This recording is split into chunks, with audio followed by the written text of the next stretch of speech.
সব সময় আল্লাহর কাছে এই দোয়াটা যেন আমরা করি, আল্লাহ কিয়ামতের দিন তুমি আমার হিসাব নিও না,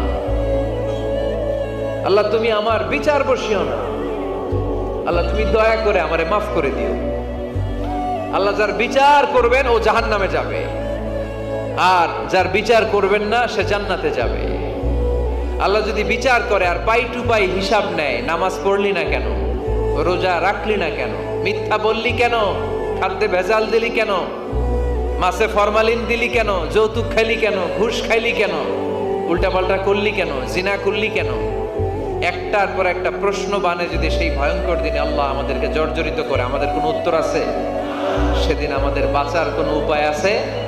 তাই আমরা সবাই আল্লাহর কাছে দোয়া করবো, আল্লাহ কোনো বিচার টিচার মানি না, কোনো বিচার করতে পারবো না, দয়া করবা। কথা কয় না? কি করবে?